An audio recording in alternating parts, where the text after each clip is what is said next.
So,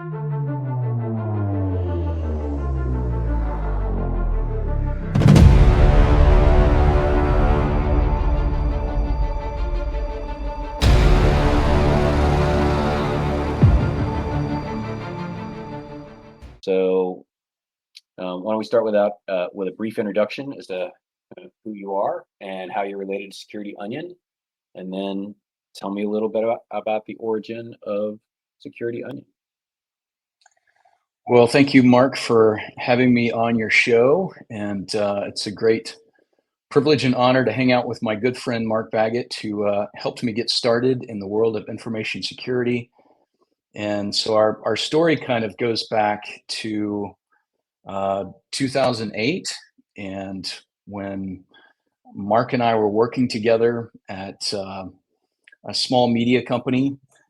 And, at the same time, I was kind of going through the SANS program of taking SANS classes and doing SANS certifications and things like that. And so it was really kind of the culmination of a lot of those factors that went into starting this Security Onion platform. So one thing was, I'm a network defender. I love, figuring out new and exciting ways of monitoring and defending enterprises, catching bad guys as quickly as possible.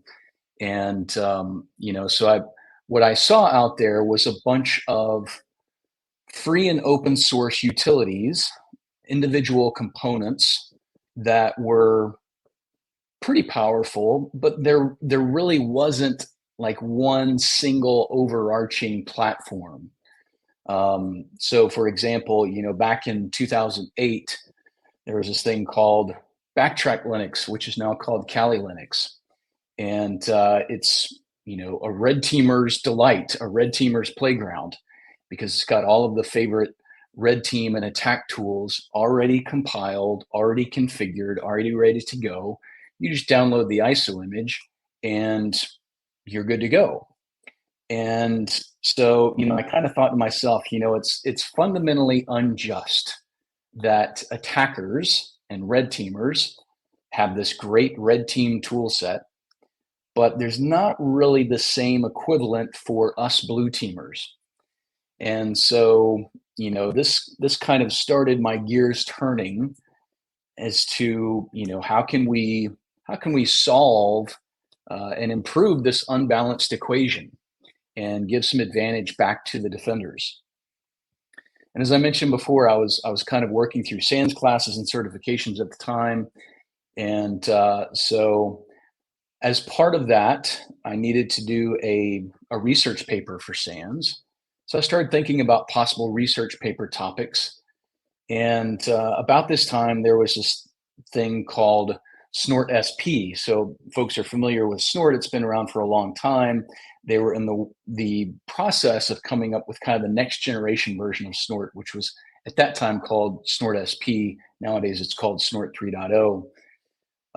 But I decided that it was a great opportunity to write this SANS research paper on kind of a free and open platform for defenders, for blue teamers, that included Snort SP, it included Squeal, it included a bunch of other tools for network security monitoring, because I had been on the mailing list for Snort and for Squeal and all of these individual components for several years, and kind of watching folks really kind of struggle with the basics of how do I run /configure and make install and figure out all these dependencies and get these components just to compile cleanly before they ever even get to the real job of defending their environments. And so again, it was fundamentally unjust when you think about, a defender spending sometimes days, sometimes weeks, sometimes months just compiling their tool set and getting it ready to actually monitor and defend, whereas an attacker can just download an ISO image and go. And so that's really all of those kind of forces were kind of coming together for me to build this free and open Security Onion platform that included really the best of breed open source tools for network monitoring is really the focus where it started back then. And over the years, it's kind of grown into something much larger. But so I put together this platform. Um, I started building it in 2008, released the first version in 2009, and put out my research paper for SANS as well. And so, when you put something out there on the internet, you kind of wonder, like, is anybody going to download this? Is anybody going to care? And in the beginning, there wasn't that much interest in it because at the time nobody really knew who I was. I didn't have lots and lots of Twitter followers, so folks weren't necessarily downloading it overnight. I didn't have a million downloads overnight, but it's one of those things where I continued to iterate on it. I continued to seek input from folks that did download it and improve upon the design. And over time, we've grown from what was originally just a network security monitoring platform, primarily focused on collecting traffic from a tap or span port, generating your NIDS alerts using Snort. Along the way, we added Suricata, and we kind of progressed from there to not just create those alerts, but the question with NIDS alerts is always, well, you have an alert. What now? What do you do with that alert? And so, we've steadily grown the platform to help you answer that question of what happened after that alert fired and what happened before the alert fire. What led up to that actual alert? So we've surrounded the alerts with full packet capture. We've surrounded the alerts with protocol metadata. And of course, nowadays, as more and more of our network traffic becomes encrypted, that network visibility may be some sort of a blind spot. And so we've really kind of progressed into endpoint visibility, gathering endpoint logs and bringing those back, and doing log management as well. So it's really now a large enterprise platform that you can run your entire security operations center off of, because it's giving you that network visibility, that endpoint visibility, log management, case management. You can do all of your incident response, everything from one platform. And so from 2008 to 2023, it's been a lot of continual improvements to the platform, listening to our community, listening to our customers, and gradually improving the product to make it enterprise grade and enable defenders to kind of take back that advantage from the red team and from the attackers that are out there. So that's kind of the quick overview of our platform for the past 15 years. So you mentioned that it was you took some inspiration from red team tools like Backtrack, and how there's fundamental injustice on there, but aren't defending tools very different fundamentally in the way that they behave? And so I'm thinking specifically the fact that they rely on large data sets and things like that, whereas the attack tools are fire it and forget. I don't really have to collect up a lot of logs and things like that. So between those two fundamental dependencies, what kind of challenges did that bring to you in creating a Linux distribution versus what something like building a Kali Linux have been? It's absolutely a true statement that something like Backtrack Linux or Kali Linux is primarily a collection of tools that are independent from each other. You may fire up a tool and you may run a scan. You may, perform certain activities, but that's relatively short-lived data. And so, in some ways, I didn't really know what I was getting myself into, or maybe I just didn't think far enough ahead to really think about, if you take this to its logical conclusion of you're building a blue team tool set, those data patterns are much different than they would be uh, compared to red team tool patterns. So for blue teamers, what we're doing is we're generating logs, we're generating alerts, we're collecting full packet capture, we're writing data all the time. We're collecting logs from endpoints, we're correlating endpoint data with network data. And so you are essentially building a data lake. You're building big data. You're storing big data for the long term, hopefully, at least as much as your hardware and your budget will allow you to. But this is really an enterprise tool set, right? Because this is not just something that you fire and forget. This is not just something that you quickly spin up a little component to run a series of whatever it may be, and then walk away from that. What we're doing is really long-term, long-standing data collection and analysis of that data.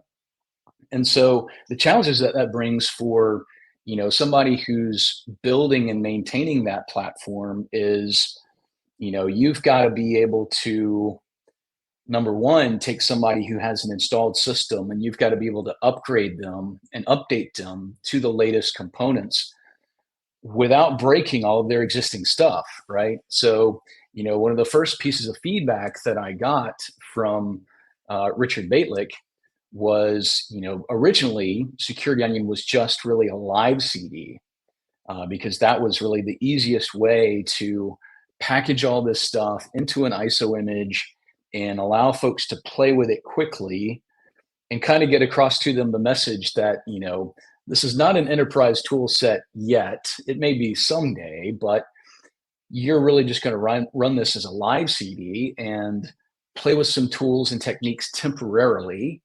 But that was the feedback that I got from Richard Baitlick was, if you could make this installable and if you could make it updatable, then now you've got an enterprise sensor platform, right? And obviously that had been on my radar. It was just a matter of, were there folks actually using the platform in that capacity?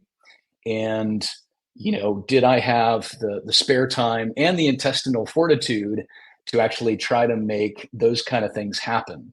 And honestly, could I continue to maintain this platform in the long term, not just for a few weeks or a few months, but as folks depend on it, this is going to be a multi-year project. And so, when somebody like Richard Baitlick says, what you've got here is a great start, and here's how you can take it to the next level, then obviously I'm going to be receptive to that. And so that was one of the very first things that I did based on that feedback was, kind of turn it from, okay, you've got a live CD and you can install it in, maybe a virtual machine, or again, a really small kind of deployment.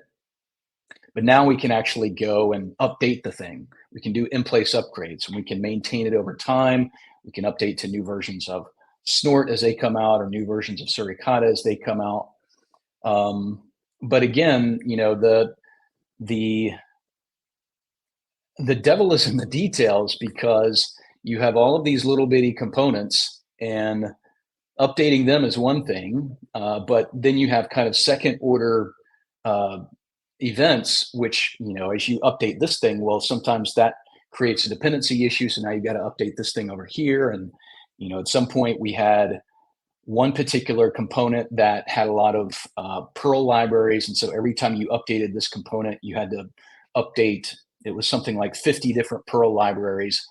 And, so it was this cascading sort of snowball effect of, what started out as this small, simple kernel of an idea really kind of developed into something that was much larger in terms of how much time it was taking for me.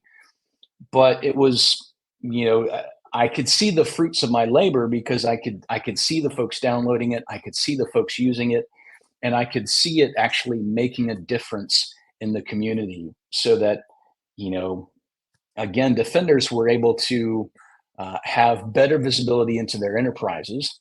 And in many cases, you know, we're able to help folks that have little to no budget because it's a free and open platform. The price is right.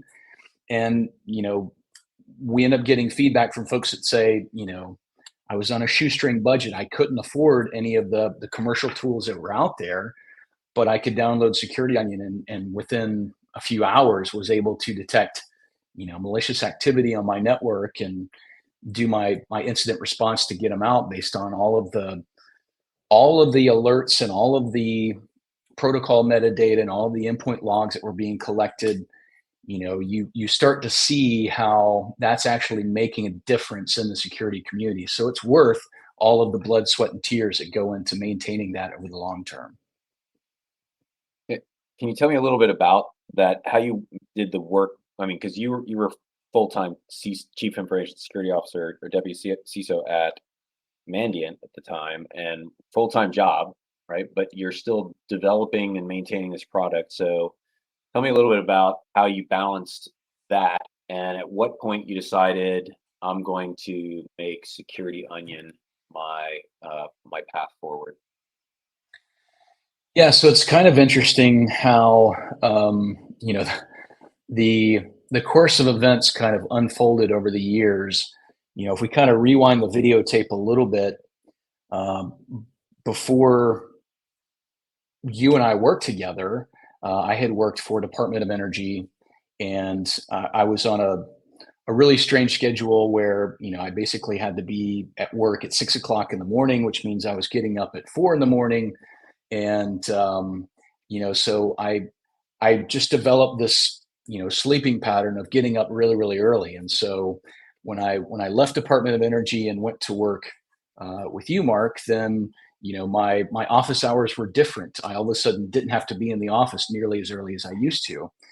And so that's those few hours in the morning before I left the house were my time to work on Security Onion. And so I did that, you know, through the course of the couple of years that we worked together. And then um, at some point when Richard approached me about going to work at Mandiant, you know, I was fortunate enough to be able to do that job working from home. But I kept kind of the same schedule where I kept normal Mandiant office hours. But the first couple of hours in my day when I got up early, that was my time to work on Security Onion and continue to build and iterate on it as a platform. And so, you know, I was very strict with my time about, okay, you know, maybe from 6 a.m. until about 8 a.m., I'm going to work on Security Onion. I'm going to answer questions on the mailing list. I'm going to update components. I'm going to be planning for the future, like what's the next big step for the platform. But then by about 8 o'clock, I'm going to switch gears. I'm going to take off my Security Onion hat, and then I'm going to put on my Mandiant hat and work on Mandiant stuff for the rest of the day. So it really was, you know, for several years. I think 2011 is when I joined Mandiant. To 2014 is when I left. You know, so for that period of about 3 years, it really was, you know, this continual labor of love of working a couple of hours a day in my spare time and maybe a couple of hours on the weekend on this free and open platform to continue to build it and grow it and make it better and better.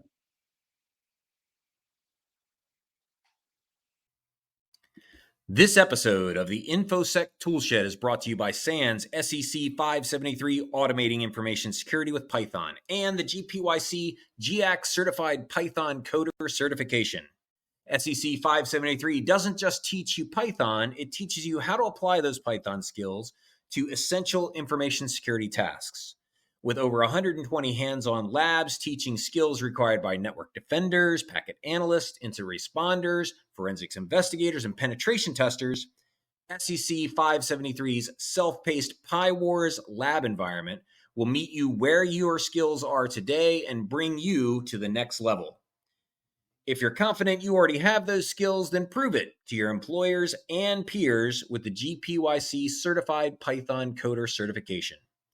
For more information on this exciting class, visit sands.org/SEC573.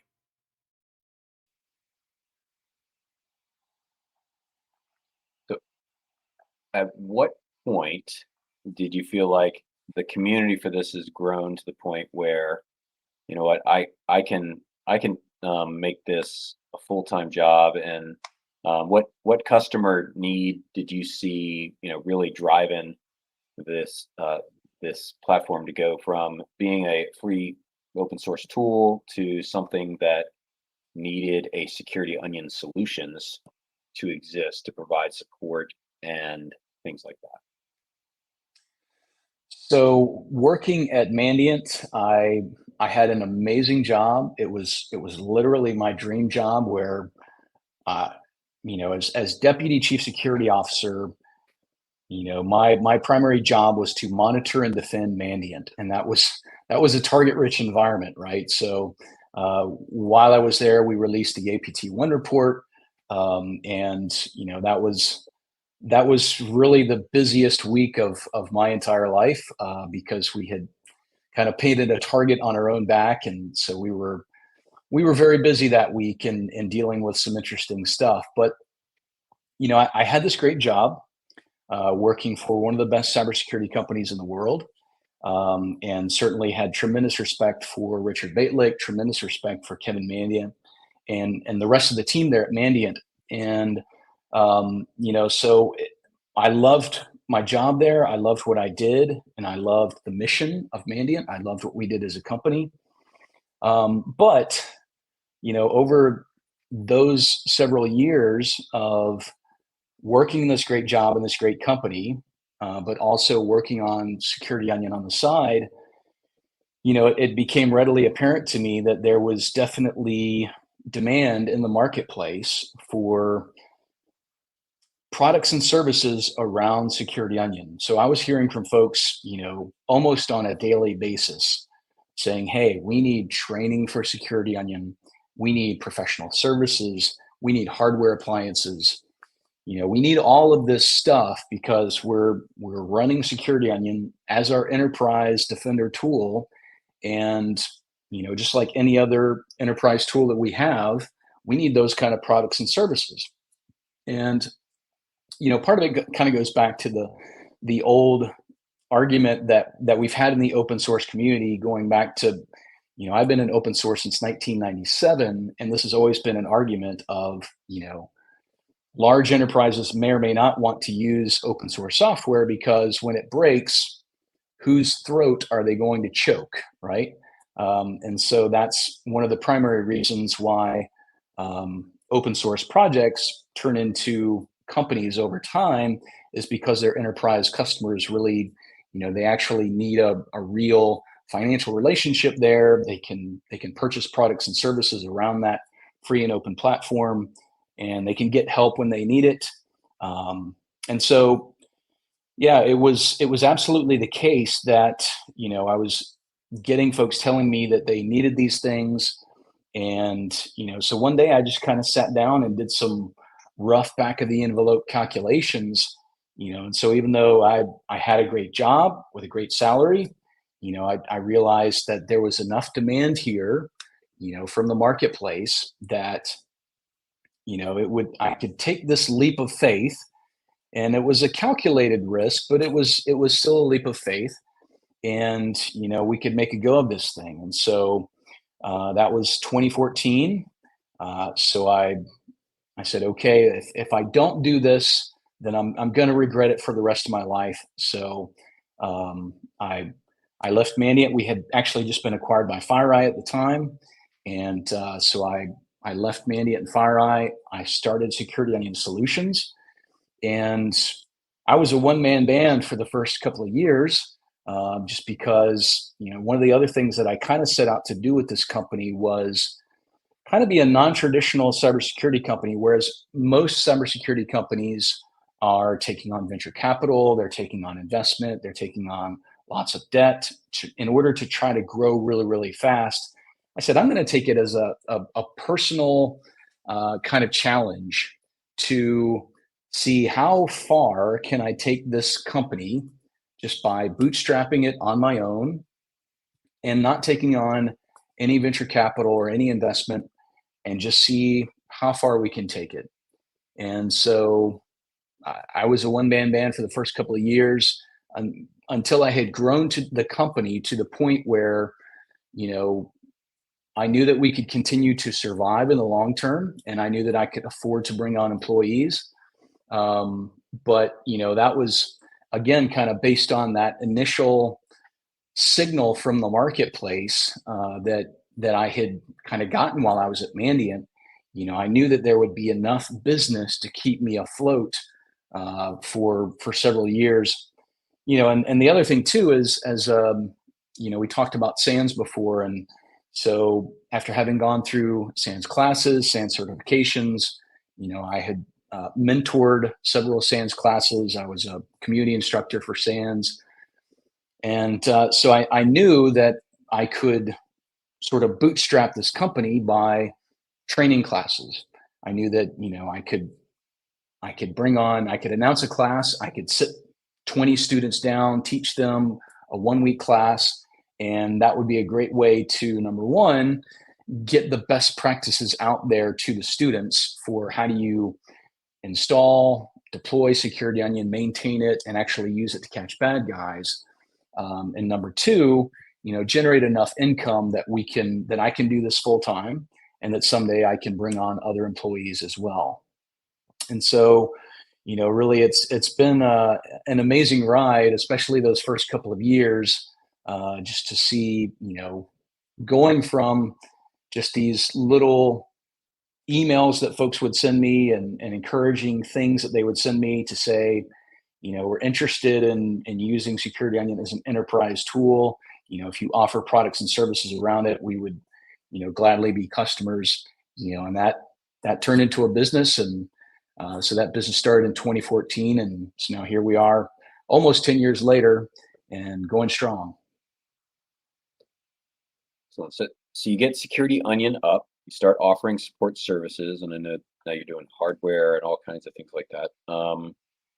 Do you have any interesting or anecdotal stories that you can share about how Security Onion was deployed, and then immediately there was a result that and to the extent that you can share technical details about the attack and how it was used. Do you have any interesting anecdotal stories about where Security Onion made a significant difference in an enterprise defending themselves? Well, as with a lot of these stories, a lot of them are details that I can't really share. But I'll tell you one story that is not a real. Well, let me just tell the story. It's better that way. So one of our first customers, they said, "Hey, we want you to come on site and give us your 4-day training class, and then stay for a 5th day and do some live threat hunting with our real production sensors in our real production environment." And so we did. And literally within 15 minutes, I'm digging through Zeek connection logs, and I'm just looking at interesting connections out to the internet. And so we find this one IP address, this internal IP address that's connecting out to an IP address in a foreign country. And I won't mention which country, but you can probably guess it's one of the most interesting countries. And so we look at these connections, and they seem to be periodic. They kind of look like beaconing C2 traffic. And so folks start to get a little antsy. We're there in the security operations center, and folks are starting to panic, right? And this is literally within just a couple of minutes of starting this exercise. And so really the first thing I had to tell them was, look, guys, you remember in class, we talked about rule number 1 of incident response is don't panic, right? And so, so I had to calmly proceed through this investigation, and try to ask folks questions about, what is this IP address? Who is the system owner? What does the system actually do? What kind of data does it store? And so we start contacting system owners and trying to get more information about the system. And as it turns out, this is one of their big database servers that stores, pretty critical information. And so you can imagine if there was actual data exfiltration, this could be like a front page story for this particular company. And so we continue to very calmly work this investigation, continue to ask system owners, do you know anything about why this machine is connecting to this external IP address on a regular basis? Nobody had any answers as to why. And so we're pivoting from connection logs to full packet capture, and I'm looking at the actual packets, and I see connections going out. I see a TCP reset on the other side. And every single one that I pull up is showing that, so I can't find any evidence of actual data exfiltration. But we continue to look, and at this point, we're about an hour or two into this particular incident. And, so we're continuing to kind of scratch our heads and just try to come up with any plausible theory as to what's going on here. And this just doesn't make any sense. And we've got to figure out something that makes sense. And so eventually, I was looking at the IP address of this internal machine. And then I was looking at the IP address that it was connecting out to on the internet. And I started to really focus on that external IP address. And I kind of squinted my eyes and I kind of turned my head to the side. And I was like, because the IP address was something like 183.179 or something like that.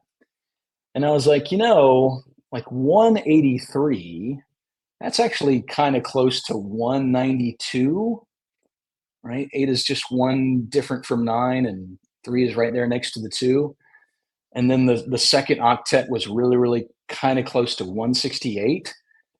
So I was like, is it possible that somebody was actually, trying to type in 192.168. something, and they just fat fingered it? And so, now this thing is connecting out to this IP address on the internet. And so as it turns out, this database server was supposed to be replicating to another database server with an internal IP address of 192.168.whatever. And they had fat fingered it. And so it was now trying to connect out to this machine on the internet. So at that point, we could all breathe a sigh of relief, right? But, the lessons learned from that were huge, right? Because number one, incident avoided, right? Because it's quite possible that machine on the internet, if they had kind of looked at their firewall logs and saw that there was this connection coming inbound, maybe they could have, turned on a Netcat listener and said, "Oh, I'll accept that database replication, no problem." So that was like a near miss in and of itself. But then the other thing is, this database that was configured for replication, obviously it wasn't replicating properly. And so if that database server had gone down, they would have assumed that their replication was working and that their other database server had the information in it, but they would have been sadly mistaken until until we found it that one fateful day. And so it's one of those things where, this was not advanced persistent threat. This was not nation state adversary activity. This wasn't malware. This wasn't even really, an adversarial event of any kind. But it really highlights the fact that you never really know what you're going to find until you start looking. And it's the sad state of affairs that even today, most enterprises are not really monitoring their networks the way that they should. They're not monitoring their endpoints the way they should. And there's so many, security incidents but also even just plain misconfigurations like this that go unnoticed because folks simply aren't looking. So that's just one quick story of, turning security onion on and looking at it and very quickly finding something that was something that needed to be fixed. Yeah. So, all right. So, two last questions I want to ask you. One of them is, um, do you, what advice do you have for people who want to develop a tool, perhaps turn it into a large customer base and see the success you have? And the other is, um, what's next for Security Onion? Where do you see this going in the next 5 years? So for folks out there that are, considering starting some sort of a free and open project, I say follow your passion. If that's something that you are passionate about, if that's something that gets you out of bed in the morning, um, like I was saying before, I would get up early and I would work on Security Onion for a couple of hours before starting my real paying job, and I could keep on doing that for years and years and years because I just had a lot of fun doing it, and um, so if that's something that you enjoy, absolutely follow your passion and go for it. One of the other things that I think about is I believe it was Marty Resch, the guy who created Snort and went on to found SourceFire and sell that to Cisco and now works for another company. But I think he said of his experience of starting Snort was, oh, I'll develop a packet sniffer and put it out there, and then folks will see everything that I did wrong, and they'll tell me how to make it better.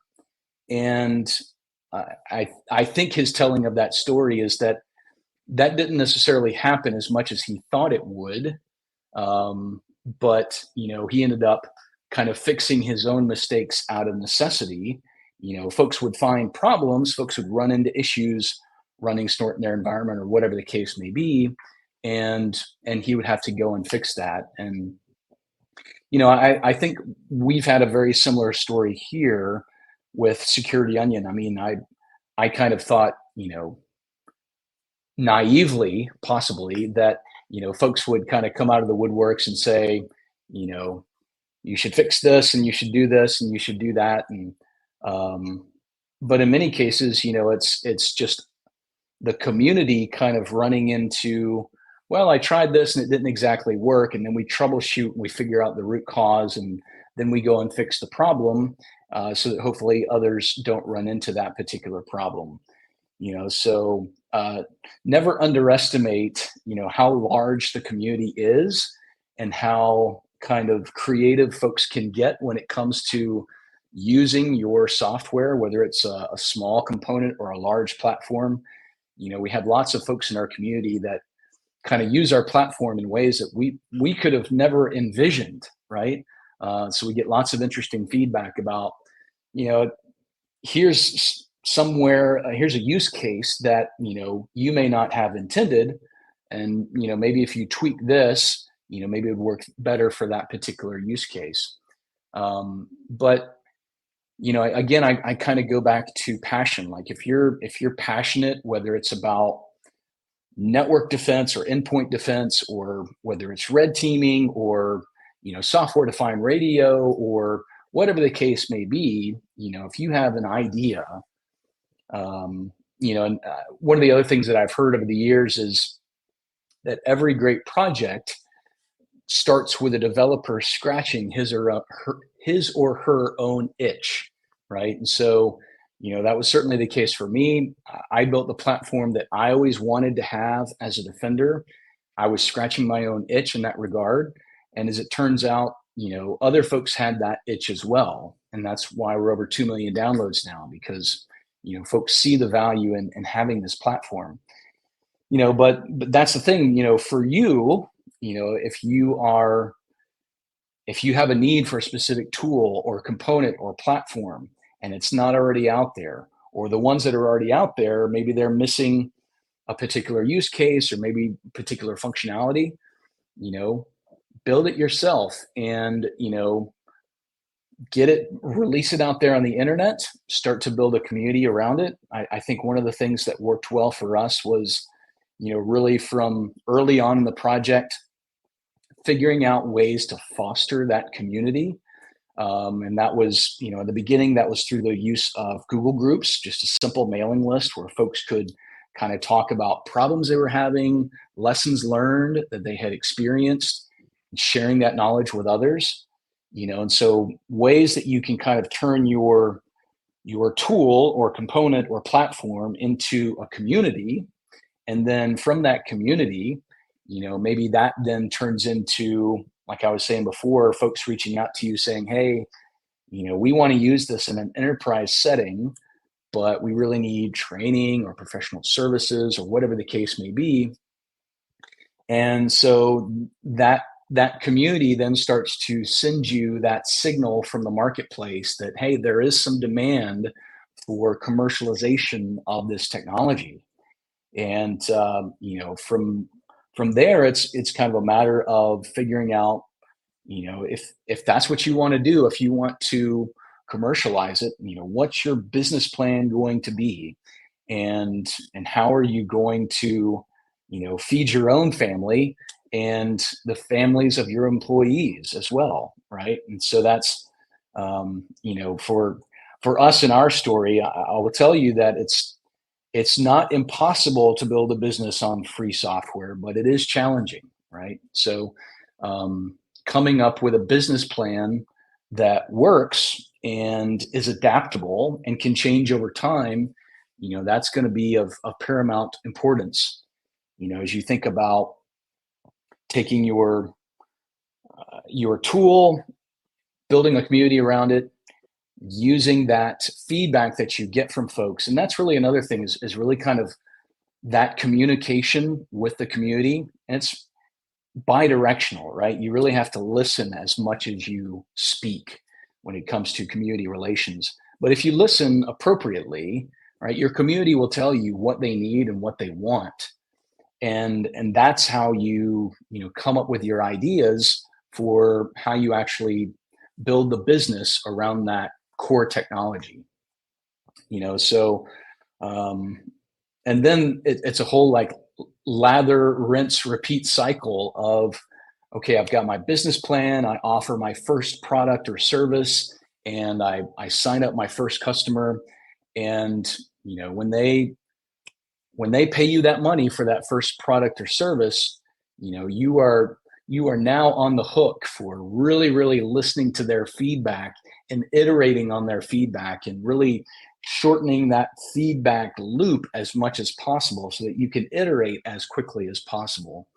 And so that's, you know, that's just really kind of the massive iteration cycle of going from, you know, a core component to community to business, and just kind of continuing to build those products and services as, you know, that demand comes from your customers.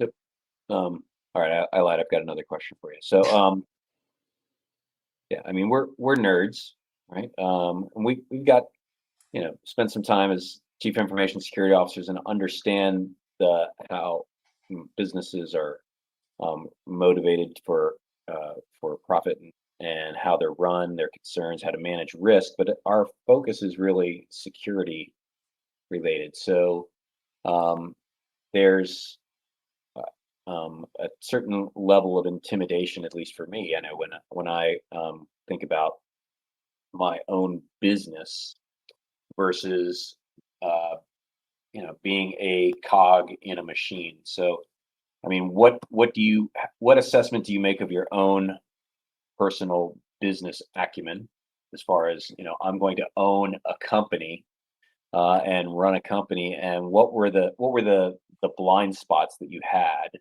going into this that maybe your you know, CISO mindset wasn't necessarily thinking about or prepared for, and how did you address those? Oh boy, here we go. You know, my background is, you know, I'm a computer nerd. I've been a computer nerd since I was 6 years old. That's when I got my first computer, and I'll always be a computer nerd at heart. Um, when I went to college, I got my computer science degree, but I minored in business because I knew that just being a computer nerd would not give me the kind of career that I really wanted to have. I knew that it was important to at least understand the fundamentals of business. But even then, my imposter syndrome really kind of prevented me from starting this company until I was really and truly fully confident that I could make this thing work. So to phrase that another way, I could have started the company much, much sooner than I actually did. I probably could have started the company in 2012 rather than 2014, probably still would have been successful. But it was that imposter syndrome saying, well, you're just a computer nerd, you're not a business guy, you know, you don't want to take that kind of a risk because you might fall flat on your face and folks might laugh at you, right? And I think that's the kind of imposter syndrome that we all face from time to time. But I think I think I remember hearing from Steve Jobs of Apple, an interview he gave a long time ago, where he essentially said something to the effect of, you know, if you can figure out technology, you can figure out business. Like business is not that difficult. Like in terms of intellectually stimulating challenges, cybersecurity is one of the most intellectually demanding disciplines on the planet. So if you can figure out cybersecurity, you can probably figure out business. But they are two different skill sets, right? So that's the nuance to be aware of, because it's not going to be just a purely intellectual pursuit of I'm going to go and study business and I'm going to figure out the metrics of business, because it's not always just this totally scientific, numerical, mathematical equation. There's an art to business, and so some of it is just learning by trial and error. Some of it is you run an experiment and see if it succeeds or if it fails, and if it fails, you try to shorten that window of failure and make it fail as quickly as possible so you can get your lesson learned and move on. But I think there absolutely was some imposter syndrome. I think one of my big lessons learned from the early days of the company was, again, kind of this naive thinking of, knowing that folks had reached out to me saying, hey, we're interested in products and services around the Security Onion platform. In my naive mind, I announced Security Onion Solutions, the company, on July 7th, 2014. And in my naive way of thinking, I imagined that July 8th, everybody would be lined up, ready to write a check and, sign up as customers of Security Onion Solutions. But business cycles don't work that way, right? So, and in many cases, they are, weeks, months, sometimes years of working with a customer before, or working with a prospective customer before they actually sign on the dotted line, and you actually get through the purchase order process and the invoicing process and all of that good stuff, and the money actually hits your account, right? So that whole life cycle of an actual business deal is much, much longer than most folks anticipate, myself included. And that depends on what kind of business you're getting into, right? If you have some sort of an e-commerce offering that folks can sign up with a credit card, well, obviously that's going to shorten that sort of sales cycle. But if you're talking about things like professional services, if you're talking about hardware of any kind, those are typically going to be pretty long sales cycles So you've got to be prepared to take your time with those and work with customers on that. Another funny example was, I had a prospective customer that was a large multinational bank that you've heard of, and they wanted to do business. So I said, great, So at that point, what we had to do was, as a supplier, I had to get through their sort of vendor onboarding paperwork. And so they start putting me through this vendor onboarding process.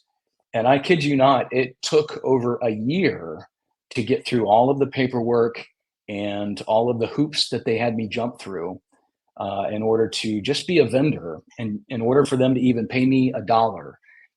So that's the kind of thing where there's a lot of difference between having a customer that's a small business and can transact, say, with a credit card, versus a large enterprise where you have to go through this complicated, convoluted vendor onboarding process.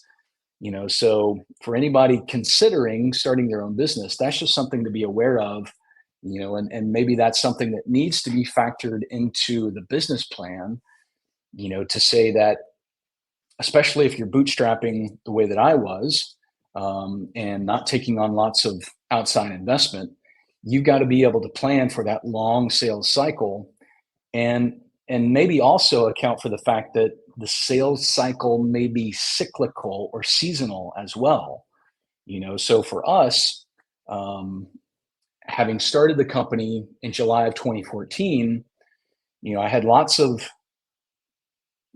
decent business for, the second half of that year of 2014. So for Q3 and Q4, we did quite a bit of training, and so that first year was pretty good. But as soon as the calendar flipped over to 2015, the lesson that I very quickly learned was that the first quarter of the year can be very, very slow, right? And so we came very, very close to, having financial problems, just because I wasn't truly prepared for that first quarter of 2015 being as slow as it was. So my lesson learned from that was that, once I got through that first quarter of 2015 and the sales started to pick up, then that meant that I needed to not only pay my bills, but I also needed to make sure that I was sticking some extra back in case Q1 of 2016 was slow, just like it was in 2015. So, planning for long sales cycles, planning for seasonality, and other things like that. Those are things that I've learned just by experience.